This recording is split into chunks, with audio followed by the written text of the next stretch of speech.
അസ്സലാമു അലൈക്കും വറഹ്മത്തുള്ളാഹി. അൽഹംദുലില്ലാഹി റബ്ബിൽ ആലമീൻ വസ്സലാത്തു വസ്സലാമു അലാ അഷ്റഫിൽ അംബിയാഇ വൽ മുർസലീൻ നബിയ്യനാ മുഹമ്മദിൻ വ ആലിഹി വ അസ്ഹാബിഹിൽ ഫായിസീന ബിറിദല്ലാഹ്. ഏറ്റവും ആദരണീയനായ കേരള ജമിയത്തുൽ ഉലമയുടെ സെക്രട്ടറി എം മുഹമ്മദ് മദനി, കേരള നദൂത്തുൽ മുജാഹിദീൻ്റെ സംസ്ഥാന നേതാക്കളെ, ISM ഭാരവാഹികളെ, സുഹൃത്തുക്കളെ, സഹോദരിമാരെ, കേരള മുസ്ലിം നവോത്ഥാന ചരിത്രത്തിൽ ഏറെ ശ്രദ്ധേയമായ കേരള ഇസ്ലാമിക് സെമിനാർ, നവോത്ഥാന പ്രസ്ഥാനമായ കേരള നദൂത്തുൽ മുജാഹിദീൻ്റെ യുവജന പ്രസ്ഥാനം ഇപ്പോഴും ഏറ്റവും പ്രൗഢമായ രൂപത്തിൽ നടത്തിക്കൊണ്ടിരിക്കുകയാണ്. ഈ വർഷം ഇസ്ലാമിക് സെമിനാറിനായി നാം തിരഞ്ഞെടുത്ത വിഷയം തീവ്ര ആത്മീയത, സൂഫിസം, ഭീകരത എന്നുള്ളതായിരുന്നു. സമകാലിക സാഹചര്യത്തിൽ ഒരു മുസ്ലിം യുവജന പ്രസ്ഥാനം ധൈഷണികമായി ഇടപെടേണ്ട ഒരു വിഷയമാണ് എന്ന് മനസ്സിലാക്കിയതുകൊണ്ടാണ് ഈ കാസർഗോഡ് വെച്ച് ഈ വിഷയത്തിൻ്റെ നാനാഭാഗങ്ങളെ സംബന്ധിച്ച് ആഴത്തിലുള്ള പഠനം നടന്നത്. എന്തുകൊണ്ട് കാസർഗോഡ് ഇങ്ങനെയുള്ള ഒരു സെമിനാറിനെ നാം തിരഞ്ഞെടുത്തു എന്ന് ചോദിച്ചാൽ മാധ്യമങ്ങൾ ശ്രദ്ധിക്കുന്ന നിങ്ങളോട് അക്കാര്യം പറയേണ്ടതില്ല.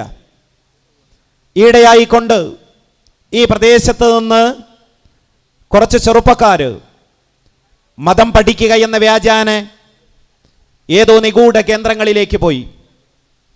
അതിൻ്റെ ഫലമായി രാജ്യത്തെ മുസ്ലിങ്ങൾ തന്നെ സംശയത്തിൻ്റെ നിഴലിൽ നിർത്തപ്പെടുന്ന സാഹചര്യമുണ്ടായി. സ്വാഭാവികമായും കേരളത്തിലെ ഏതൊരു വിഷയത്തിലും ഇസ്ലാമിക അടിത്തറയിൽ നിന്നുകൊണ്ട് സംസാരിക്കുന്ന ഒരു യുവജന പ്രസ്ഥാനത്തെ സംബന്ധിച്ചിടത്തോളം ഈ വിഷയത്തിൽ എന്തുണ്ടായി എന്ന് കേരളത്തിലെ ജനങ്ങളോട് പറയുകയും നമ്മുടെ സമൂഹത്തെ ബോധവൽക്കരിക്കുകയും ചെയ്യുക എന്നുള്ളത് ഏറ്റവും അനിവാര്യമാണെന്ന് മനസ്സിലാക്കുകയാണ്. കേരള നദൂത്തുൽ മുജാഹിദീൻ മലയാളക്കരയിൽ പതിറ്റാണ്ടുകളായി പ്രവർത്തിച്ചുകൊണ്ടിരിക്കുകയാണ്. കേരള മുസ്ലിം ഐക്യ സംഘത്തിൻ്റെ കൈവഴിയായി രൂപപ്പെട്ട ഈ മഹാപ്രസ്ഥാനം സമൂഹത്തിൽ പ്രതിസന്ധികൾ ഉണ്ടാകുന്ന ഘട്ടങ്ങളിലെല്ലാം തന്നെ ഇസ്ലാമിക പരിപ്രേക്ഷ്യത്തിൽ വിഷയങ്ങളെ ആഴത്തിൽ നോക്കിക്കാണുകയും പക്വമായ ഒരു തീരുമാനം സമൂഹത്തിന് മുമ്പിൽ അവതരിപ്പിക്കുകയും ചെയ്തിട്ടുണ്ട്. അത്രയൊന്നും ബാക്കോട്ട് പോകേണ്ടതില്ല, പിന്നോട്ട് പോകേണ്ടതില്ല. 1992 ഇന്ത്യൻ മതേതരത്വത്തിൻ്റെ താഴികക്കുടങ്ങൾ തല്ലിയുടക്കപ്പെട്ടു. ബാബരി മസ്ജിദ് ധ്വംസനത്തെ തുടർന്ന് നമ്മുടെ രാജ്യം കത്തിയാളുന്ന ഒരു സാഹചര്യമുണ്ടായി. രാജ്യത്തെ നഗരങ്ങൾ വർഗീയ കലാപങ്ങളുടെ പിടിയിലകപ്പെട്ടു. വലിയ തോതിലുള്ള ചേരിതിരിവാണുണ്ടായത്. വർഗീയ ധ്രുവീകരണമുണ്ടായി. മതങ്ങളുടെ പേരിൽ കഴുത്തറുക്കുന്ന ഒരു സാഹചര്യമുണ്ടായി. ആ സന്ദർഭത്തിലാണ് പാലക്കാട് കോട്ടമൈതാനിയിൽ വെച്ച് കേരള നദൂത്തുൽ മുജാഹിദീൻ മതം മനുഷ്യ സൗഹാർദ്ദത്തിന് എന്ന മാനവികമായ ഒരു സന്ദേശം ഉയർത്തിക്കൊണ്ട് അതിൻ്റെ സമ്മേളനം സംഘടിപ്പിച്ചത്. എന്തുകൊണ്ട് മുജാഹിദുകൾക്ക് ഇത് സാധ്യമായി എന്ന് ചോദിച്ചാൽ കേരളത്തിലെ പൊതുസമൂഹവും ഉദ്യോഗസ്ഥ വൃന്ദവും ഭരണകൂടവും ഈ മഹാപ്രസ്ഥാനത്തിൻ്റെ പ്രവർത്തനങ്ങൾ എന്ത് എന്ന് മനസ്സിലാക്കിയതുകൊണ്ടാണ്. അത്തരം ഒരു കലുഷമായ സാഹചര്യത്തിൽ നമുക്ക് പറയുവാനുള്ളത് സമാധാനപൂർണ്ണം പറയുവാൻ ഇവിടുത്തെ സാഹചര്യം നമ്മെ അനുവദിച്ചു, ഇവിടുത്തെ ഭരണകൂടം നമുക്ക് അനുമതി നൽകി എന്നുള്ളത് വളരെ സന്തോഷകരമായ ഒരു കാഴ്ചയായിട്ടാണ് നമുക്ക് കാണാൻ കഴിയുന്നത്. നോക്കൂ നിങ്ങൾ, കേരളത്തിൻ്റെ തെക്കേ അറ്റത്ത് നിന്ന് ISS എന്ന് പറയുന്ന ഭീകരക്കൂട്ടം പുറത്തു വന്നു. തെക്ക് നിന്ന് വടക്കോട്ട് പുറപ്പെട്ടു. നാടും നഗരവും വർഗീയതയുടെ കാളകൂടം ചൊരിഞ്ഞുകൊണ്ടാണ് ISS എന്ന ദുർഭൂതം പ്രചാരണം തുടങ്ങിയത്. ആ സന്ദർഭത്തിൽ തന്നെ കേരള നദൂത്തുൽ മുജാഹിദീൻ്റെ നേതൃത്വം ഈ ISS ഭീകരരോട് പറഞ്ഞു, ഇത് ഒരു തീക്കളിയാണ്, കേരളത്തെ ധ്രുവീകരിക്കുവാനുള്ളൊരു ശ്രമമാണ്, ഇത് വർഗീയത പടർത്തും, സമൂഹങ്ങൾക്കിടയിൽ അവിശ്വാസമുണ്ടാക്കും. അബ്ദുൽ നാസർ മഅദനി എന്ന് പറയുന്ന ഒരു മതപണ്ഡിതന്റെ നേതൃത്വത്തിൽ ഈ ISS ഭീകരന്മാർ കേരളത്തിന്റെ ഒരറ്റത്ത് നിന്ന് മറ്റേ അറ്റത്തേക്ക് പുറപ്പെട്ടപ്പോൾ ധൈര്യസമേതം ഈ ഭീകരതയ്ക്കെതിരെ, ഈ വർഗീയതയ്ക്കെതിരെ ശബ്ദിക്കുവാൻ കേരള നേതൃത്വത്തിൽ മുജാഹിദനാണ് മുന്നോട്ട് വന്നത് എന്നുള്ളത് നിങ്ങൾ മനസ്സിലാക്കേണ്ടതുണ്ട്. അതിന്റെ പേരിൽ ഒരുപാട് പഴി മുജാഹിദ് പ്രസ്ഥാനത്തിന് കേൾക്കേണ്ടി വന്നു. മുജാഹിദ് പ്രസ്ഥാനത്തെ അക്ഷരങ്ങൾക്ക് തീ കൊടുത്തിക്കൊണ്ട് സമൂഹത്തിൽ ഇകഴ്ത്തുവാനുള്ള ആസൂത്രിതമായ ശ്രമങ്ങൾ ഉണ്ടായി. മഅദനിയെ ഉയർത്തിക്കാട്ടുവാനും മഅദനിയെ വിശുദ്ധനായി പ്രഖ്യാപിക്കാനുമുള്ള ആസൂത്രിതമായ ശ്രമങ്ങൾ ഇവിടെ ഉണ്ടായി. മാധ്യമ പ്രവർത്തനം ഇവിടെ ഉണ്ടായി. അയാളെ സെൻട്രൽ ജയിലിൽ എത്തിച്ചിട്ടാണ്, അല്ലെങ്കിൽ അതിനുശേഷം തടവറയിലെത്തിച്ചതിന് ശേഷമാണ് ഈ മാധ്യമ പ്രവർത്തനം അവസാനിച്ചത് എന്ന് നിങ്ങൾ മനസ്സിലാക്കുക. തടവറയിലെത്തിയപ്പോൾ മനുഷ്യാവകാശ പ്രവർത്തനത്തിന്റെ മറവിൽ പിന്നീട് ഇതേ ശക്തികൾ തന്നെ കള്ളക്കണ്ണീരൊഴുക്കിക്കൊണ്ട് നമ്മുടെ സംസ്ഥാനത്ത് പ്രത്യക്ഷപ്പെടാൻ തുടങ്ങി. കണ്ടില്ലേ നിങ്ങൾ? കരിനിയമങ്ങൾ ഉപയോഗിച്ചുകൊണ്ട്, അത് കടുത്ത നിയമങ്ങൾ ഉപയോഗിച്ചുകൊണ്ട് അബ്ദുൽ നാസർ മഅദനിയെ തടവിലിട്ടിരിക്കുന്നു. അതുകൊണ്ട് അദ്ദേഹത്തെ പുറത്തു കൊണ്ടുവരുവാൻ മനുഷ്യാവകാശ സംഘടനകൾ ഒന്നിക്കണമെന്ന് പറഞ്ഞ് ഈ രാജ്യത്തൊച്ച വെച്ചവരും അദ്ദേഹത്തെ ജയിലിലേക്ക് തള്ളിയവരാണ് എന്നുള്ള വസ്തുത നിങ്ങൾ മറക്കാൻ പാടില്ല. ഞാനിതെല്ലാം പറയുന്നത് ഇപ്പോഴത്തെ ഈ പുകിലുകൾ കാണുമ്പോൾ, കോലാഹലം കാണുമ്പോൾ മുജാഹിദ് പ്രസ്ഥാനത്തിന്റെ പ്രവർത്തകരെ സംബന്ധിച്ചിടത്തോളം അവരതിശയപ്പെടേണ്ടതില്ല, അമ്പരപ്പിക്കേണ്ടതില്ല. കാരണം കഴിഞ്ഞ കാലഘട്ടങ്ങളിൽ ഇത്തരത്തിലുള്ള ഭീകരതയുടെ, വർഗീയതയുടെ, തീവ്രവാദത്തിന്റെ സ്വരങ്ങൾ ഉയർന്ന സന്ദർഭങ്ങളിലെല്ലാം തന്നെ അതിനെ കെടുത്തുവാൻ മുന്നിൽ നിന്ന ഒരു മഹാപ്രസ്ഥാനമാണ് മുജാഹിദ് പ്രസ്ഥാനം. IS ഭീകരന്മാർ, ഇസ്ലാമിക് സ്റ്റേറ്റിന്റെ ഭീകരന്മാർ ലോകതലത്തിൽ തന്നെ തീവ്രവാദ പ്രവർത്തനങ്ങൾ, ഭീകരവാദ പ്രവർത്തനങ്ങൾ നടത്തിയ സന്ദർഭത്തിൽ മുജാഹിദ് പ്രസ്ഥാനം യാതൊരു മടിയും കൂടാതെ ഈ സമൂഹത്തോട് പറഞ്ഞു, IS എന്ന് പറയുന്നത് ഇസ്ലാമിന്റെ ശത്രുവാണ്. IS എന്നുള്ളത് നവഖവാരിജുകളാണ്. ആ ഖവാരിജുകളെ പിടിച്ചു കെട്ടുക എന്നത് ഓരോ മുസൽമാന്റെയും ബാധ്യതയാണ് എന്ന് മുജാഹിദ് പ്രസ്ഥാനം ഇവിടെ നിന്ന് കൃത്യമായി പ്രഖ്യാപിക്കുകയും അത് ഈ സമൂഹത്തെ കേൾപ്പിക്കുകയും ചെയ്തു. ആരാണ് ഖവാരിജുകൾ, എന്താണ് അവരുടെ സ്വഭാവം എന്ന് ഹദീസുകളിൽ പഠിക്കുമ്പോൾ, ചരിത്രം പഠിക്കുമ്പോൾ നമുക്ക് കാണാൻ കഴിയും. ഖവാരിജുകളുടെ ചരിത്രം മുന്നിൽ വെച്ചുകൊണ്ട് സമകാലിക സംഭവങ്ങളെ നോക്കിക്കണ്ടാൽ നവഖവാരിജുകളാണ്. ലോകത്തിന്റെ പ്രവാചകൻ താക്കീത് ചെയ്ത ആ മാരിഖുകളാണ്, ഖുറായിങ്ങളാണ്, ഹറൂറിയാക്കളാണ്.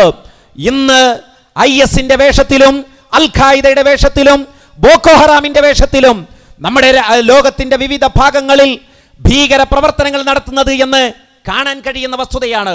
മഹാനായ പ്രവാചകൻ സല്ലല്ലാഹു അലൈഹി വസല്ലം പറഞ്ഞു, പിൽക്കാലത്ത് ഒരു ജനവിഭാഗമുണ്ടാകും. എന്താണ് അവരുടെ സവിശേഷത? പ്രവാചകൻ പറഞ്ഞു, അഹ്ദാസു അസ്നാൻ, ചെറുപ്പക്കാരായ ആളുകൾ, സുഫഹാഹു അഹ്ലാം, അതുപോലെ ബുദ്ധി കുറഞ്ഞവര്. ആ ബുദ്ധി കുറഞ്ഞ ചെറുപ്പക്കാരായ ആളുകൾ അവർ ഈ സമൂഹത്തിൽ പ്രശ്നമുണ്ടാക്കിക്കൊണ്ടിരിക്കും. അവരുടെ ഭക്തിയും നിന്റെ ഭക്തിയും, അല്ലെങ്കിൽ നിങ്ങളുടെ ഭക്തിയും താരതമ്യം ചെയ്താൽ നിങ്ങളുടെ ഭക്തി ഒന്നുമല്ല എന്ന് ലോകത്തിന്റെ പ്രവാചകൻ പറഞ്ഞു. അവർ വിശുദ്ധ ഖുർആൻ മനോഹരമായി പാരായണം ചെയ്യും, പക്ഷേ ആ ഖുർആനിന്റെ ആശയം അവരുടെ തൊണ്ടക്കുഴി വിട്ടിറങ്ങുകയില്ല. എറിയപ്പെട്ട മൃഗത്തിൽ നിന്ന് അമ്പ് തുളച്ചു കയറി പുറത്തേക്ക് പോകുന്നത് പോലെ അവർ മതത്തിൽ നിന്ന് പുറത്തു പോകുമെന്ന് പ്രവാചകൻ സല്ലല്ലാഹു അലൈഹി വസല്ലമ താക്കീത് നൽകി.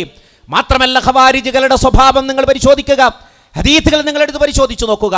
മഹാനായ ഉസ്മാൻ റളിയല്ലാഹു അൻഹുവിന്റെ വധത്തിലേക്കും അലി റളിയല്ലാഹു അൻഹുവിന്റെ കാലഘട്ടത്തിലെ കുഴപ്പങ്ങൾക്കുമൊക്കെ കാരണക്കാരി ഖവാരിജിയാക്കളാണ്, ഖാരിജിയാക്കളാണ് എന്ന് കാണാൻ കഴിയും. അവർ രഹസ്യമായി സംഘടിച്ചുകൊണ്ട് ഇസ്ലാമിക പ്രസ്ഥാനത്തെ ചിത്രീകരിക്കുവാനാണ് ശ്രമിച്ചിട്ടുള്ളത്. അവർ ഉയർത്തി കാണിച്ചിട്ടുള്ള ആശയങ്ങൾ എന്ത് എന്ന് നാം പരിശോധിക്കേണ്ടതുണ്ട്. മഹാനായ അലി റളിയല്ലാഹു അൻഹുവിന്റെ മുന്നിൽ അവർ പറഞ്ഞു, ഇനിൽ ഹുക്മു ഇല്ലാ ലില്ലാ, വിധികർത്തൃത്വം അല്ലാഹുവിന് മാത്രമാണ്. അതുകൊണ്ട് മനുഷ്യരെ വിധികർത്താക്കളാക്കുമ്പോൾ നമുക്ക് പിഴവ് സംഭവിക്കുകയാണ്.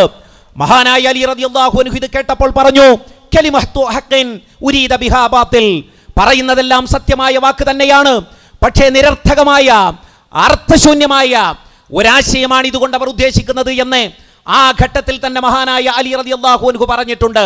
ആ ഖവാരിജുകളുടെ സ്വഭാവം എന്തായിരുന്നു എന്ന് ചോദിച്ചാൽ പ്രത്യക്ഷമായ ഭക്തിയായിരുന്നു അവരുടെ ഒന്നാമത്തെ അടയാളം. വേഷഭൂഷാദികളിൽ അവർ ഭക്തിയുടെ അടയാളങ്ങൾ എടുത്തണിഞ്ഞിരുന്നു. ഖുർആൻ പാരായണത്തിൽ കപടമായ ഒരു ഭക്തിയായിരുന്നു ഉണ്ടായിരുന്നത്. പക്ഷേ മുസ്ലിങ്ങൾ അറുകൊല നടത്തുവാനോ മുസ്ലിം സമൂഹത്തിൽ ഛിദ്രതയുണ്ടാക്കുവാനോ യാതൊരു മടിയും അവർക്കുണ്ടായിരുന്നില്ല എന്ന് ചരിത്രം നമ്മെ പഠിപ്പിക്കുകയാണ്. ആ ഖവാരിജുകളുടെ പിൻഗാമികളല്ലേ ഇന്നത്തെ ISIS എന്ന് പറയുന്ന ഈ സംഘടന? എന്തുകൊണ്ട് എന്ന് ചോദിച്ചാൽ പരിശുദ്ധ മദീനയിൽ അല്ലെങ്കിൽ പരിശുദ്ധ ഹറമിൽ സ്ഫോടനം നടത്തുവാൻ, സ്വയം പൊട്ടിത്തെറിച്ചുകൊണ്ട് മനുഷ്യരെ കൊല്ലുവാൻ ആർക്കാണ് സാധിക്കുക സഹോദരങ്ങളെ? മദീനയിൽ ഒന്നൊച്ച വെക്കുവാൻ പോലും ഒരു മുസൽമാനെ സംബന്ധിച്ചിടത്തോളം ധൈര്യമുണ്ടാവുകയില്ല.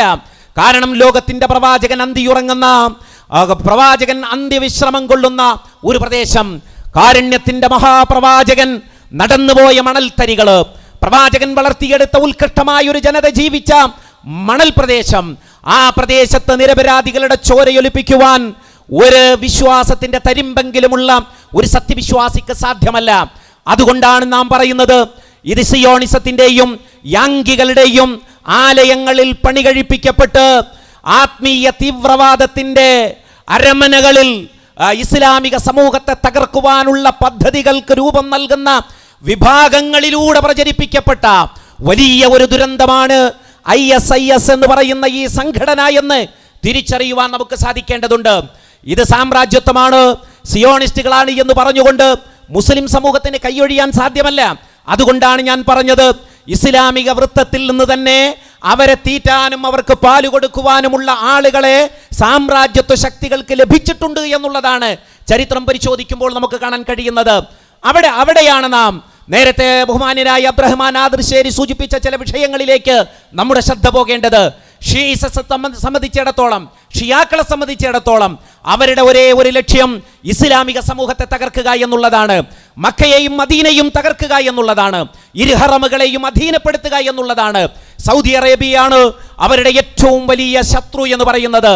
സൗദി അറേബ്യ ISISന്റെ വേരുകൾ പിഴുതെറിയുവാൻ വേണ്ടി പരിശ്രമിച്ചു കൊണ്ടിരിക്കുമ്പോൾ ISIS എന്ന് പറയുന്ന ഭീകര സംഘടനയുമായി കൊണ്ട് രഹസ്യ ബാന്ധവത്തിൽ ഏർപ്പെട്ട് ഈ സൗദി യുവാക്കളെ മസ്തിഷ്ക പ്രക്ഷാളനം ചെയ്യുവാനും സൗദി സമൂഹത്തെ അരക്ഷിതാവസ്ഥയിലേക്ക് തള്ളുവാനുമുള്ള ആസൂത്രിതമായ ശ്രമങ്ങൾ നടത്തിക്കൊണ്ടിരിക്കുന്നത് ഇറാനും അതുപോലെ തന്നെ ദാഇഷും ഇസ്ലാമിക് സ്റ്റേറ്റ് എന്ന് പറയുന്ന ഈ ഭീകര കൂട്ടവും ചേർന്നിട്ടുള്ളതാണ് എന്ന് ഞാനും നിങ്ങൾ മനസ്സിലാക്കേണ്ടതുണ്ട്. അതങ്ങനെയാണ്. ഈ നവഖവാരിജുകളെ എല്ലാ അർത്ഥത്തിലും പ്രോത്സാഹിപ്പിച്ചുകൊണ്ടിരിക്കുന്നത് ഇന്ന് ഷീകളാണ്.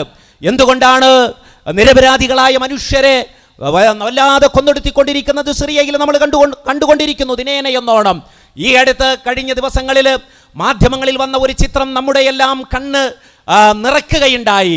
ഇമ്രാൻ ദഗ്നീഷ് എന്ന് പറയുന്ന ഒരു കൊച്ചുമോൻ, അവൻ അലപ്പോയിലെ ഹലബ് എന്ന് പറയുന്ന പ്രദേശത്തെ കോൺക്രീറ്റ് കൂടാരങ്ങളിൽ നിന്ന്, അവശിഷ്ടങ്ങളിൽ നിന്ന് ഇമ്രാൻ ദഗ്നീഷ് എന്ന് പറയുന്ന ഒരു കൊച്ചു കുഞ്ഞിനെ സാമൂഹ്യ പ്രവർത്തകര് രക്ഷിച്ചെടുക്കുകയുണ്ടായി. അവന്റെ മുഖത്ത് പടർന്നിട്ടുള്ള ചോരയും പൊടിയും ലോകത്തെ മുഴുവൻ മാധ്യമങ്ങളും സോഷ്യൽ മീഡിയകളും എല്ലാം തന്നെ ലോകത്തിനു മുമ്പിൽ പ്രദർശിപ്പിക്കുകയുണ്ടായി. ഞാൻ പറയുന്നത്, ദിനേന എന്നോണം മരിച്ചു വീണുകൊണ്ടിരിക്കുന്ന അല്ലെങ്കിൽ അംഗവൈകല്യം സംഭവിച്ചുകൊണ്ടിരിക്കുന്ന 10,000-കണക്കിന് കുഞ്ഞുമക്കളുടെ പ്രതിനിധിയാണ് ഇമ്രാൻ ദഗ്നീഷ് എന്ന് പറയുന്ന ഈ കുട്ടി. ഇങ്ങനെ അനവധി കുട്ടികളെ നശിപ്പിച്ചുകൊണ്ടിരിക്കുകയാണ്. ഷീസത്തിന്റെ അടിത്തറയിൽ നിന്നുകൊണ്ടാണ്, അവരുടെ സപ്പോർട്ടോട് കൂടിയാണ് ബഷാർ എന്ന് പറയുന്ന കാട്ടാളൻ ഇത്തരത്തിലുള്ള പ്രവർത്തനങ്ങൾ നടത്തിക്കൊണ്ടിരിക്കുന്നത്. ഇങ്ങനെയെല്ലാം സമൂഹത്തെ നശിപ്പിച്ചുകൊണ്ടിരിക്കുമ്പോൾ, സുന്നി സമൂഹത്തെ നശിപ്പിച്ചുകൊണ്ടിരിക്കുമ്പോൾ, ഇസ്ലാമിക സമൂഹത്തെ നശിപ്പിച്ചുകൊണ്ടിരിക്കുമ്പോൾ ISIS എന്ന് പറയുന്ന വിഭാഗം ഇത് ചൂഷണം ചെയ്തുകൊണ്ട് ഷിയാക്കൾക്ക് എതിരെയുള്ള പോരാട്ടം എന്ന് വരുത്തി തീർത്തുകൊണ്ട് ഇസ്ലാമിക സമൂഹത്തിൽ അവരുടേതായ രൂപത്തിലുള്ള കൊള്ളയും കൊലയും അതുപോലെ അപനിർമ്മാണവും നടത്തിക്കൊണ്ടിരിക്കുന്നു എന്നുള്ളതാണ് കാര്യങ്ങൾ പരിശോധിച്ചു നോക്കുമ്പോൾ നമുക്ക് മനസ്സിലാക്കാൻ കഴിയുന്നത്. അതുകൊണ്ട് ഈ ഭ്രാന്തൻ കൂട്ടത്തിലേക്ക്, മനോനില തെറ്റിയ ഈ ഭ്രാന്തൻ കൂട്ടത്തിലേക്ക്, ഖവാരിജ് കൂട്ടത്തിലേക്ക് കേരളത്തിൽ നിന്ന് ബുദ്ധിയുള്ള, വിവേകമുള്ള, അതുപോലെ പ്രൊഫഷണൽ ഡിഗ്രിയുള്ള ആളുകൾ ചെന്നു എന്ന് പറഞ്ഞാൽ നമുക്കത് വിശ്വസിക്കുവാൻ സാധ്യമല്ല, അല്ലെങ്കിൽ അത് വിശ്വസിക്കുവാൻ നമ്മൾ ഇഷ്ടപ്പെടുന്നില്ല. കാരണം എന്തെന്ന് ചോദിച്ചാൽ, ഒരാവറേജ് ബുദ്ധിയുള്ള ഒരാളും തന്നെ ഇത്ര സമാധാനപൂർണമായ ഒരു സാഹചര്യം വിട്ടുകൊണ്ട് പ്രബോധനത്തിന് സ്വാതന്ത്ര്യമുള്ള, മതം പഠിക്കാൻ സ്വാതന്ത്ര്യമുള്ള, സ്വൈര്യമായി ജീവിക്കാൻ സ്വാതന്ത്ര്യമുള്ള, അതിശക്തമായ ഒരു ഭരണഘടനയുള്ള, ഭരണകൂടമുള്ള ഈ പ്രദേശം വിട്ടുകൊണ്ട് യുദ്ധഭൂമിയിലേക്ക് പോവുക എന്നത് എത്രമേൽ വങ്കത്തമാണ്, വിഡ്ഢിത്തമാണ് എന്ന് ആലോചിച്ചു നോക്കൂ നിങ്ങൾ സഹോദരങ്ങളെ. ഞാൻ പറയുന്നു, ലോകത്തിന്റെ ഏതെങ്കിലും ദിക്കിൽ നിന്ന് ഒരാൾ ഹിജറ പോകണമെന്ന് വിചാരിച്ചാൽ അവന് പോകാൻ പറ്റുന്ന ഏറ്റവും നല്ല ഒരു പ്രദേശം ഇന്ത്യ രാജ്യമാണ് എന്ന് ഇന്ത്യയിലെ മുസ്ലിമീങ്ങൾക്ക് ലോകത്തോടിയേണ്ടതുണ്ട്. കാരണം അത്രമേൽ വലിയ സൗകര്യമാണ് ഇവിടുത്തെ ഗവൺമെന്റ്, ഇവിടുത്തെ ഭരണകൂടം, ഇവിടുത്തെ ഭരണഘടന മുസ്ലിങ്ങൾക്ക് നൽകിക്കൊണ്ടിരിക്കുന്നത്. അല്ലറ ചില്ലറ പ്രശ്നങ്ങളൊക്കെ ചിലപ്പോൾ നമ്മുടെ വിവിധ സംസ്ഥാനങ്ങളിൽ ഉണ്ടാകും. ഫാസിസത്തിന്റെ കടന്നാക്രമണം ഉണ്ടാകും. മുസ്ലിം സമൂഹത്തെ അരികുവൽക്കരിക്കുവാനുള്ള ആസൂത്രിതമായ ശ്രമങ്ങൾ ഉണ്ടാകും. പക്ഷേ മൊത്തത്തിൽ നമ്മൾ പരിശോധിച്ചു നോക്കുമ്പോൾ നമ്മുടെ രാജ്യത്തിന്റെ സിരകളിലൂടെ ഒഴുകുന്നത് ജനാധിപത്യത്തിന്റെയും മതനിരപേക്ഷതയുടെയും ഊർജമാണ് എന്ന് നമുക്ക് കാണാൻ പ്രയാസമില്ല. അങ്ങനെ മതനിരപേക്ഷതയുടെ ജനാധിപത്യത്തിന്റെ അതിശക്തമായ അടിത്തറയുള്ള ഒരു രാജ്യത്ത് നമുക്ക് പ്രബോധന പ്രവർത്തനങ്ങൾ നിർവഹിക്കാൻ സാധിക്കുന്നു. നോക്കൂ നിങ്ങൾ, ഈ കാസർഗോഡ് നിന്നാണ് നാം ഇസ്ലാമിനെ കുറിച്ച് സംസാരിക്കുന്നത്. ഇങ്ങനെ അനവധി സംസാരങ്ങൾ ഇന്ന് രാജ്യത്തിന്റെ വിവിധ ഭാഗങ്ങളിൽ നടന്നുകൊണ്ടിരിക്കുന്നു. പരസ്യമായിക്കൊണ്ട് നമ്മുടെ മതം പറയുവാനും പ്രചരിപ്പിക്കുവാനുമുള്ള സ്വാതന്ത്ര്യം നമുക്കുണ്ട്. അത് ഇവിടുത്തെ ഭരണഘടന അനുവദിച്ചു തരുന്നതാണ്, ഇവിടുത്തെ ഗവൺമെന്റ് അനുവദിച്ചു തരുന്നതാണ്. അതുകൊണ്ട് ആ സ്വാതന്ത്ര്യം വിനിയോഗിക്കുമ്പോൾ നാം ശ്രദ്ധിക്കേണ്ടത് മറ്റുള്ള ജനവിഭാഗങ്ങളും ഇവിടെ ജീവിക്കുന്നുണ്ടെന്ന ബോധം നമുക്കുണ്ടാവണം. നോക്കൂ നിങ്ങൾ, ഇസ്ലാമിക ചരിത്രം നിങ്ങൾ പരിശോധിച്ചു നോക്കുക. അവിടെ എങ്ങനെയാണ് മുസ്ലിം രാഷ്ട്രത്തിലെ അമുസ്ലിങ്ങളോട് പെരുമാറേണ്ടത് എന്ന് വളരെ കൃത്യമായി രേഖപ്പെടുത്തി വെച്ചത് കാണാം. കർമ്മശാസ്ത്ര വിശാരദന്മാർ അക്കാര്യങ്ങളെ സംബന്ധിച്ച് പരാമർശിച്ചതായിട്ട് നമുക്ക് കാണാൻ കഴിയും. മുസ്ലിങ്ങളെ പോലുള്ള അധികാരങ്ങളും അവകാശങ്ങളും മുസ്ലിം രാഷ്ട്രത്തിൽ ജീവിക്കുന്ന മുസ്ലിങ്ങൾക്കുമുണ്ട് എന്നുള്ളത് ഇസ്ലാം പഠിപ്പിക്കുന്ന ഒരു കാര്യമാണ്. അവൻ്റെ രക്തത്തിനും അവൻ്റെ അഭിമാനത്തിനും അതുപോലെ തന്നെ അവൻ്റെ ധനത്തിനുമൊക്കെ ഇസ്ലാമിക രാജ്യം സംരക്ഷണം നൽകണമെന്നാണ് പറയുന്നത്. ആരെങ്കിലും ഒരു മുആഹിദിനെ കൊന്നാൽ, കരാറിൽ ഏർപ്പെട്ടുകൊണ്ട് ജീവിക്കുന്ന ഒരുത്തനെ കൊന്നാൽ അവന് സ്വർഗത്തിന്റെ പരിമളം ലഭിക്കുകയില്ലെന്ന് ലോകത്തിന്റെ പ്രവാചകൻ പഠിപ്പിച്ചു. ഇന്ന് ലോകരാഷ്ട്രങ്ങൾ തമ്മിൽ ഉടമ്പടിയിലാണ് ജീവിച്ചുകൊണ്ടിരിക്കുന്നത്. ഇന്ത്യയും സൗദിയും തമ്മിൽ ഉടമ്പടിയുണ്ട്, ഇന്ത്യയും അമേരിക്കയും തമ്മിൽ ഉടമ്പടിയുണ്ട്, അറബ് രാഷ്ട്രങ്ങളും പാശ്ചാത്യ രാജ്യങ്ങളും തമ്മിൽ ഉടമ്പടിയുണ്ട്. ആധുനിക ഉടമ്പടികളുടെ അടിസ്ഥാനത്തിലാണ് രാജ്യങ്ങൾ കടന്നുപോയിക്കൊണ്ടിരിക്കുന്നത്. ഓരോ രാജ്യത്തിനും നയതന്ത്രാലയങ്ങൾ ഓരോ രാജ്യങ്ങളിലുമുണ്ട്. നയതന്ത്ര പ്രതിനിധികളെ വധിക്കുക, അതല്ലെങ്കിൽ മറ്റൊരു പൗരനെ വധിക്കുക എന്നുള്ളത് ഉടമ്പടികളിൽ ഏർപ്പെട്ട് ജീവിക്കുന്ന രാജ്യങ്ങളിലെ പൗരന്മാരെ സംബന്ധിച്ചിടത്തോളം പാടില്ലാത്ത കാര്യമാണ്.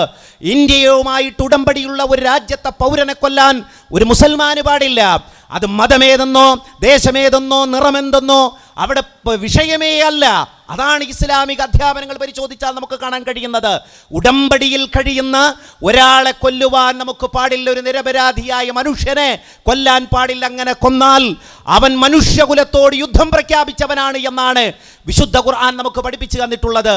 അതുപോലെ തന്നെയാണ് ഒരു ബഹുസ്വര സമൂഹത്തിൽ ജീവിക്കുന്ന മുസൽമാനെ സംബന്ധിച്ചിടത്തോളം മതമുള്ളവനും മതമില്ലാത്തവനും, അതുപോലെ മതം ആചരിക്കുന്നവനും ആചരിക്കാത്തവനും, ആരാധനാലയങ്ങളിൽ പോകുന്നവനും പോകാത്തവനും എല്ലാം തന്നെ നമ്മുടെ രാജ്യത്തുണ്ടാകും.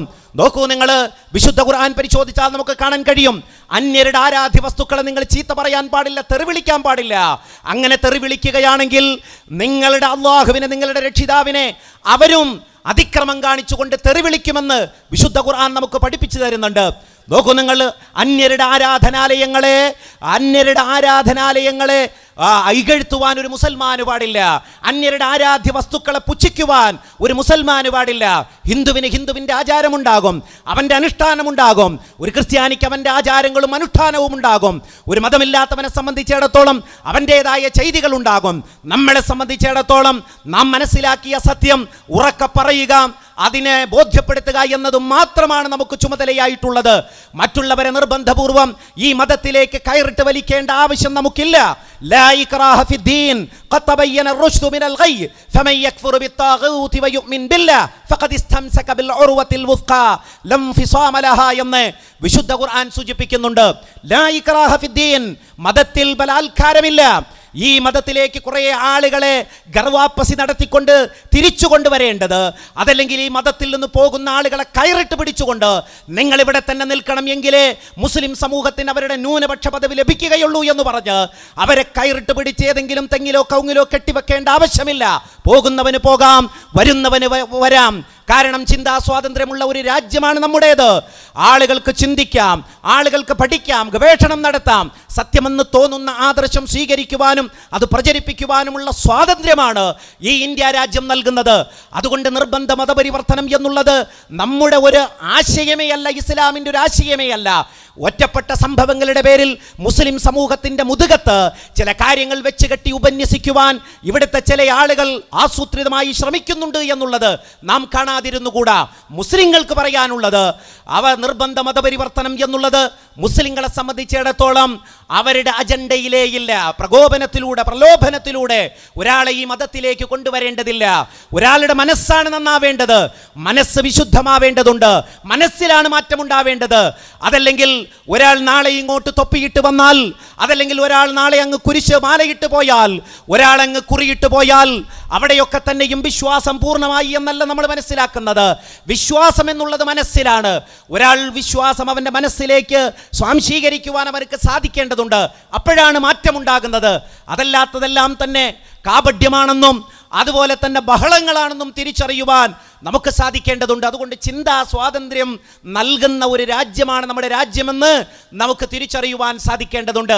നമ്മുടെ രാജ്യത്തിൻ്റെ സവിശേഷത എന്ന് പറയുന്നത് മുസ്ലിം സഹോദരങ്ങളെ നമ്മൾ മനസ്സിലാക്കണം. അറബ് രാജ്യത്ത് ജീവിക്കുന്ന ഒരു പൗരനെ സംബന്ധിച്ചിടത്തോളം പ്രബോധനം എന്നുള്ളത് അവൻ്റെ ഒരു കടമയായി മാറുന്നില്ല. അവന് പ്രബോധനം നിർവഹിക്കുവാൻ അവൻ്റെ ജാലിയാത്തുണ്ട്, അവൻ്റെ ഗവൺമെൻറ് ഉണ്ട്, അതുപോലെ സർക്കാർ ശമ്പളം കൊടുക്കുന്ന ആളുകളുണ്ട്. എന്നാൽ ഒരു മതേതര സമൂഹം, ഒരു ബഹുസ്വര മതേതര സമൂഹത്തിൽ ജീവിക്കുന്ന മുസൽമാനെ സംബന്ധിച്ചിടത്തോളം അവന് ഖുർആൻ ഒരു അമുസ്ലിമിന് കൊടുക്കാൻ കഴിയണം. കണ്ണുമുട്ടുമെന്ന് പറഞ്ഞു പേടിപ്പിക്കുകയല്ല, കണ്ണു തുറക്കൂ എന്ന് പറഞ്ഞുകൊണ്ട് വിശുദ്ധ ഗ്രന്ഥം അവന് കൊടുക്കുവാൻ കഴിയുന്നു. സഹോദര, ഇതാണ് ഇസ്ലാം. ഇസ്ലാം എന്ന് പറയുന്നത് സമാധാനത്തിന്റെ സന്ദേശമാണ്. ഈമാൻ എന്ന് പറയുന്നത് നിർഭയത്വത്തിന്റെ സന്ദേശമാണ്. ഇഹ്സാൻ എന്ന് പറയുന്നത് നന്മയുടെ സന്ദേശമാണ്. അതുകൊണ്ട് ഈമാനിൻ്റെയും ഇസ്ലാമിൻ്റെയും ഇഹ്സാന്റെയും അടയാളമായിട്ട് എന്നെ നിനക്ക് കാണാൻ കഴിയൂ. എൻ്റെ വ്യക്തി ജീവിതത്തിലും എൻ്റെ കുടുംബ ജീവിതത്തിലും എൻ്റെ സാമൂഹികമായ ഇടപാടുകളിലും ഇടപഴകലുകളിലുമെല്ലാം തന്നെ ഇഹ്സാന്റെയും ഈമാന്റെയും അതുപോലെ ഇസ്ലാമിൻ്റെയും അടയാളങ്ങൾ മാത്രമേ നിനക്ക് കാണാൻ കഴിയൂ എന്ന് ഒരു ചെറുപ്പക്കാരനോട് ധൈര്യസമേതം നമുക്ക് പറയാൻ കഴിയണം. അതിനനുസരിച്ചുള്ള ഒരു ജീവിത രീതിയായിരിക്കണം നമ്മൾ സ്വീകരിക്കേണ്ടത്. മഹാനായ പ്രവാചകൻ സ്വല്ലല്ലാഹു അലൈഹി വസല്ലമ വളർത്തിയെടുത്ത ഈ ലോകത്തെ ഏറ്റവും ഉത്കൃഷ്ടരായ ഒരു ജനവിഭാഗം അവർ എങ്ങനെ ജീവിച്ചു എന്ന് നാം പരിശോധിക്കുക.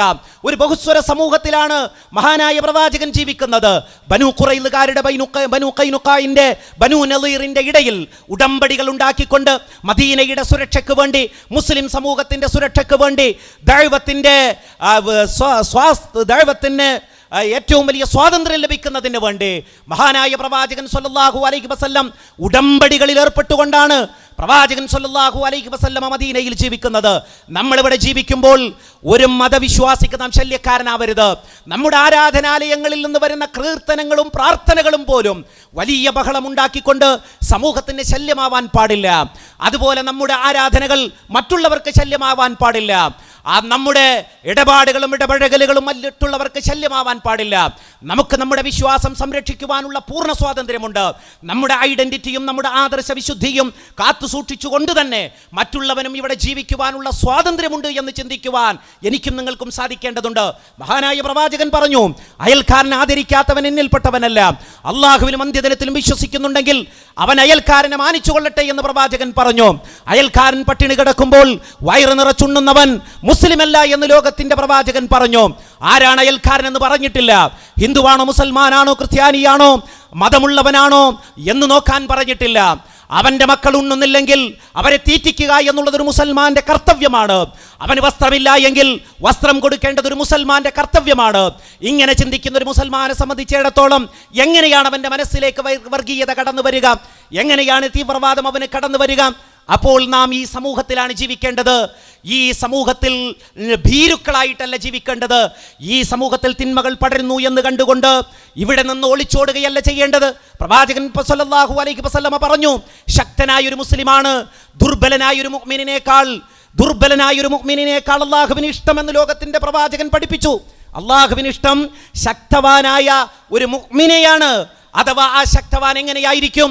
സമൂഹത്തിൽ നടക്കുന്ന തിന്മകളുമായിട്ട് രാജിയായി ജീവിക്കുന്നവനല്ല. സമൂഹത്തിൽ തിന്മകൾ പടരുമ്പോൾ അതിൽ നിന്ന് കുതറി മാറിക്കൊണ്ട് തിന്മയ്ക്കെതിരെ പോരാടി യഥാർത്ഥ വിശ്വാസിയായി സമൂഹത്തിന് നടുവിൽ ജീവിക്കുന്നു. അവനിവിടെ കച്ചവടം ചെയ്യുന്നു, അവനിവിടെ പള്ളിയിൽ പോകുന്നു, അവനിവിടെ പൊതുസമൂഹത്തിൽ അവൻ്റെതായ ഇടങ്ങളിൽ അവൻ്റെ കർത്തവ്യങ്ങൾ നിർവഹിക്കുന്നു. ഒരു സമൂഹത്തിൻ്റെ സന്തോഷത്തിലും അവരുടെ ദുഃഖത്തിലും പങ്കുചേരുന്നു. അങ്ങനെ പൂർണ്ണമായി ഒരു മുസ്ലിമായി കൊണ്ട് അവൻ സമൂഹത്തിൽ ജീവിക്കുകയാണ്. ഇന്ന് നമ്മുടെ പിള്ളേർക്ക് സംഭവിച്ച കുഴപ്പം എന്താണ്? അവരിങ്ങനെ റോട്ടിലൂടെ സഞ്ചരിക്കുമ്പോൾ, വാഹനങ്ങളിലൂടെ സഞ്ചരിക്കുമ്പോൾ അവർ കേൾക്കുന്നതെല്ലാം അവർക്ക് തിന്മയായി തോന്നുന്നു, അവർ കാണുന്നതെല്ലാം അവർക്ക് തിന്മയായി തോന്നുന്നു. ഇവിടെ ഒരു പൂർണ്ണ മുസ്ലിമായിട്ട് ജീവിക്കാൻ കഴിയില്ല എന്നവർ വിധിയെഴുതുന്നു. ഇതാണ് അപകടം എന്ന് പറയുന്നത്. ഞാൻ നേരത്തെ പറഞ്ഞു, പൂർണ്ണ മുസ്ലിമായിട്ട് ജീവിക്കാൻ ഇന്ന് ലോകരാഷ്ട്രങ്ങളിൽ ഏറ്റവും സുരക്ഷിതമായ രാജ്യങ്ങളുടെ കൂട്ടത്തിലാണ് ഇന്ത്യ എന്ന് പറയാൻ മുജാഹിദ് പ്രസ്ഥാനത്തെ സംബന്ധിച്ചിടത്തോളം രണ്ടാമതൊന്നും ആലോചിക്കേണ്ടതില്ല.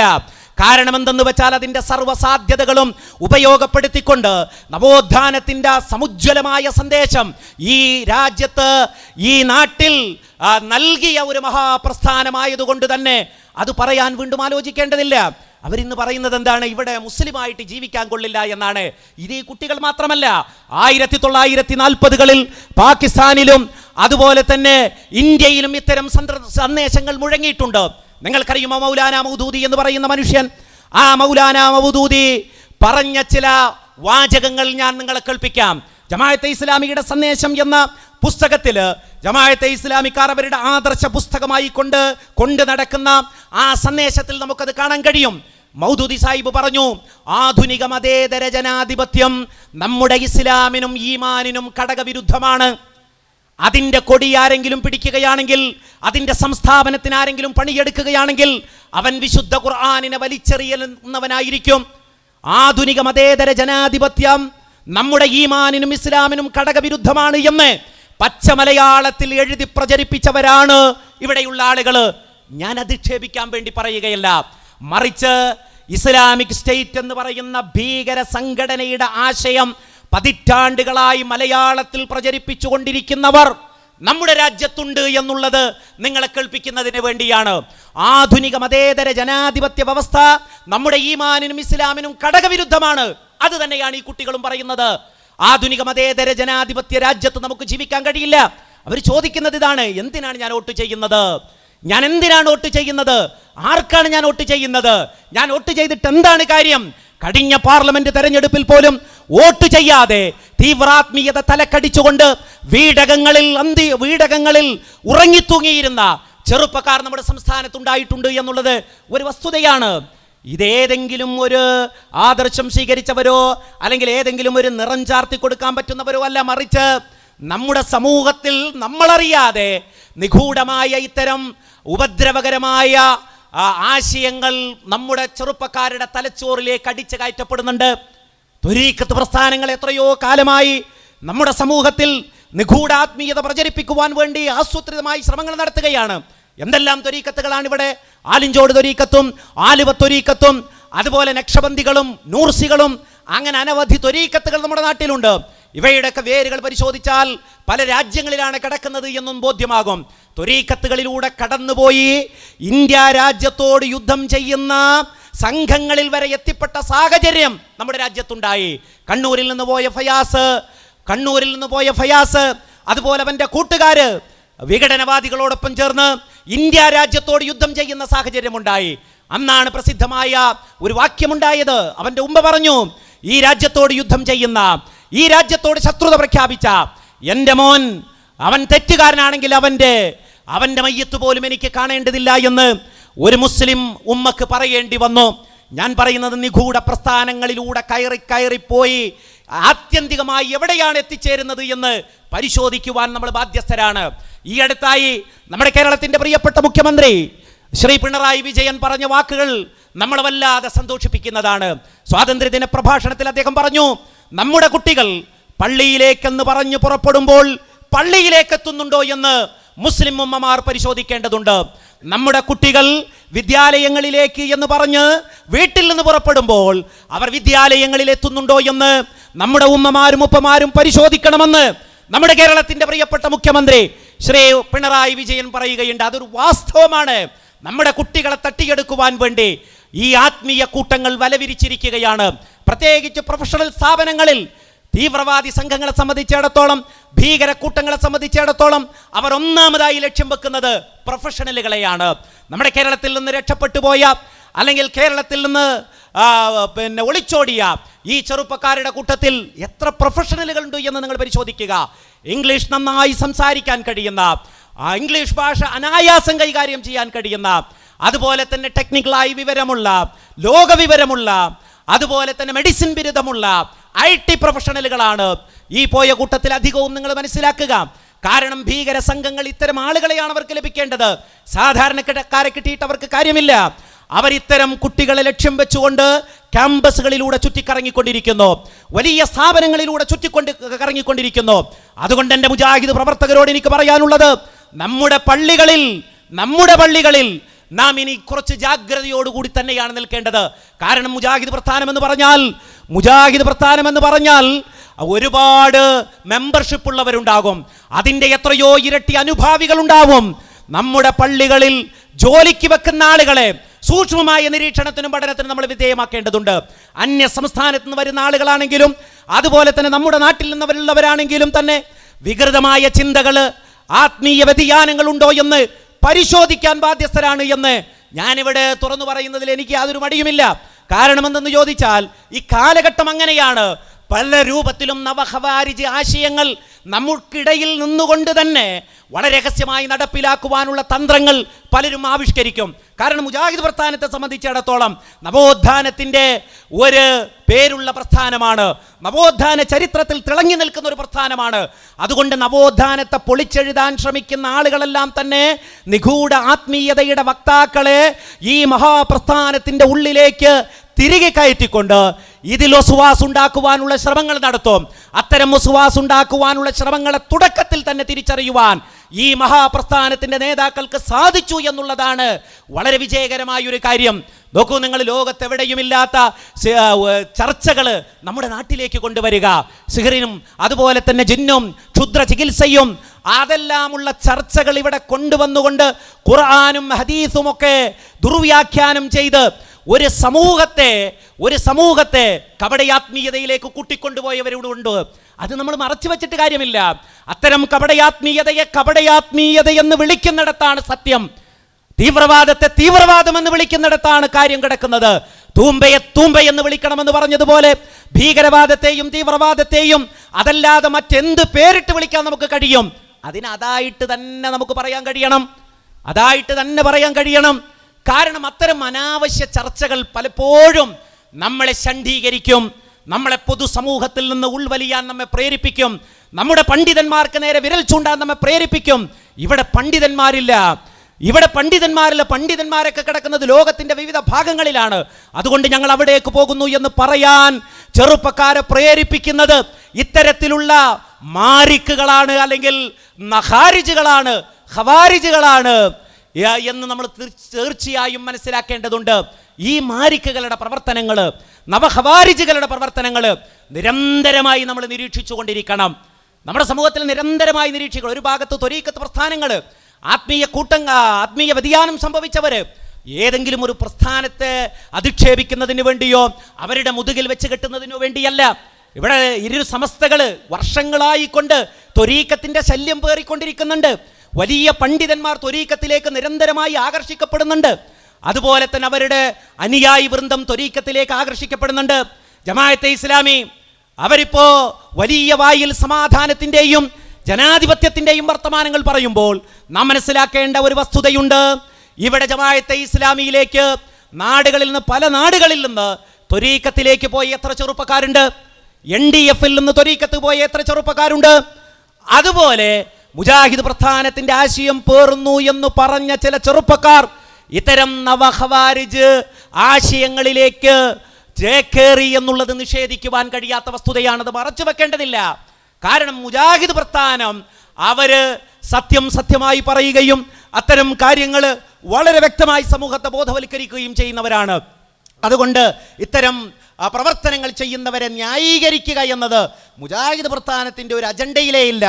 ഇന്നലെ ബഹുമാന്യനായ TP അബ്ദുള്ള കോയ മദനി ഈ സെമിനാറിന്റെ ഉദ്ഘാടനം നിർവഹിച്ചുകൊണ്ട് പ്രസംഗിച്ച സന്ദർഭത്തിൽ പറഞ്ഞു, ഭീകരവാദത്തിനും തീവ്രവാദത്തിനുമെതിരെ നമ്മൾ റൂമിലിരുന്നു കൊണ്ട് സംസാരിച്ചാൽ പോരാ. ഇവിടെ ഭീകരതയ്ക്കും തീവ്രവാദത്തിനുമെതിരെ പരസ്യമായി കൊണ്ട് അതിശക്തമായി കൊണ്ടുള്ള പ്രചാരണമാണ് നടക്കേണ്ടത്.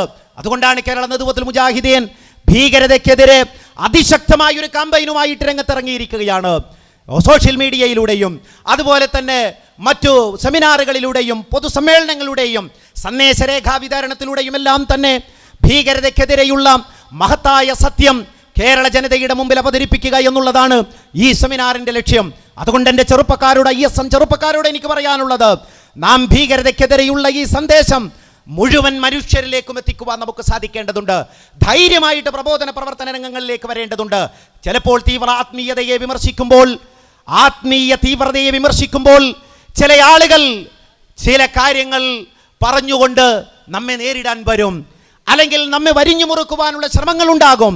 അത്തരം ശ്രമങ്ങൾ അതിജയിക്കുവാൻ നമുക്ക് സാധിക്കേണ്ടതുണ്ട്. നോക്കൂ നിങ്ങൾ, നാം തീവ്ര ആത്മീയതയെ സംബന്ധിച്ച് പറയുമ്പോൾ ചില ആളുകൾ പറയാറുള്ളത്, ഇതാ സുന്നത്തായ താടിയെ വിമർശിച്ചിരിക്കുന്നു, അതുപോലെ തന്നെ സുന്നത്തായ വസ്ത്രത്തെ നിഷേധിച്ചിരിക്കുന്നു. ഇവിടെ സുന്നത്തായ വസ്ത്രത്തെയോ അതുപോലെ സുന്നത്തായ താടിയെയോ സുന്നത്തായ എന്തെങ്കിലും കാര്യത്തെയോ നിരാകരിക്കുന്നവർ, നിഷേധിക്കുന്നവർ മുജാഹിദ് പ്രസ്ഥാനത്തിലില്ല. പക്ഷേ തീവ്ര ആത്മീയ കൂട്ടം അവരിത്തരം കാര്യങ്ങളെ സംബന്ധിച്ച്, അവരുടെ തീവ്രാത്മീയതയെ സംബന്ധിച്ച് വിമർശിക്കുന്നത് കാണുമ്പോൾ അതിൽ നിന്ന് ശ്രദ്ധ തിരിച്ചുവിടുവാൻ സ്വാഭാവികമായും എടുത്തുപയോഗിക്കുന്ന ചില തന്ത്രങ്ങളാണിത്. അത് വർഷങ്ങളായിട്ട് അത്തരം തന്ത്രങ്ങളാണ് പ്രയോഗിച്ചുകൊണ്ടിരിക്കുന്നത്. ഹദീസ് നിഷേധത്തിൻ്റെയും ഖുർആൻ നിഷേധത്തിൻ്റെയും കുറേ ചാപ്പകൾ കയ്യിൽ വെച്ചുകൊണ്ട് ആളുകളുടെ മുതുകിൽ ഹദീസ് നിഷേധത്തിൻ്റെ ചാപ്പ കുത്തുക, ഖുർആൻ നിഷേധത്തിൻ്റെ ചാപ്പ കുത്തുക, ഇത് ഖവാരിജികളുടെ പണിയായിരുന്നു എന്നുള്ളത് നാം പരിശോധിച്ചാൽ നമുക്ക് കാണാൻ കഴിയും. തക്ഫീരികൾ, കാഫിറാക്കുന്നവർ ഇന്നും പല രാജ്യങ്ങളിൽ നമുക്ക് കാണാൻ കഴിയുന്നു. മുസ്ലിങ്ങളെ തന്നെ കാഫിറാക്കുക, മുഹമ്മദ് കാഫിറാണ്, അബൂബക്കർ കാഫിറാണ്, അവൻ ഹദീസ് നിഷേധിയാണ്, ഈ രൂപത്തിലുള്ള വർത്തമാനങ്ങൾ പറഞ്ഞ് സമൂഹത്തിന് മുമ്പിൽ പരിഹാസ്യരാകുന്ന ഈ തീവ്ര ആത്മീയ കൂട്ടത്തിൻ്റെ ഓരോ പ്രവർത്തനങ്ങളും തലനാരിഴ കീറിക്കൊണ്ട് പഠനം നടത്തുകയും അവരേതായത്തുകളെയാണ് ദുർവ്യാഖ്യാനം ചെയ്തത് എന്ന് സമൂഹത്തിന് മുമ്പിൽ പറയാൻ നാം തയ്യാറാവേണ്ടതുണ്ട്. ഏത് വാറോലകളാണ് ഹദീസ് എന്ന പേരിൽ അവതരിപ്പിക്കുവാൻ ശ്രമിച്ചത്? വീണ്ടും ഇവിടെ ചർച്ചകൾ നടക്കട്ടെ. അങ്ങനെ ചർച്ചകൾ ചെയ്തുകൊണ്ട് ഈ സമൂഹത്തെ തെറ്റായ വഴിയിലേക്ക് കൂട്ടിക്കൊണ്ടുപോകുന്നവരുടെ ലക്ഷ്യമെന്ത് എന്ന് ജനങ്ങളെ ബോധവൽക്കരിക്കുവാനും മുജാഹിദ് പ്രസ്ഥാനത്തിൻ്റെ പ്രസക്തി എന്ത് എന്ന് ബോധ്യപ്പെടുത്താൻ നമുക്ക് കഴിയണം. നാം സലഫി ആദർശം സ്വീകരിക്കുന്നവരാണ്, സലഫ് സാലിഹീങ്ങളെ പിൻപറ്റുന്നവരാണ്. അഥവാ ലോകത്തിൻ്റെ പ്രവാചകൻ പറഞ്ഞു 3 നൂറ്റാണ്ട്, ആ 3 നൂറ്റാണ്ട് എങ്ങനെയാണോ വിശുദ്ധ ഖുർആൻ മനസ്സിലാക്കിയത്, എങ്ങനെയാണോ അവർ പ്രമാണങ്ങൾ മനസ്സിലാക്കിയത്, അതിന് പ്രസക്തിയുണ്ട്. കാരണം അവർ ഈ ഉമ്മത്തിൻ്റെ അമനത്താണ്, സുരക്ഷിതത്വമാണ്.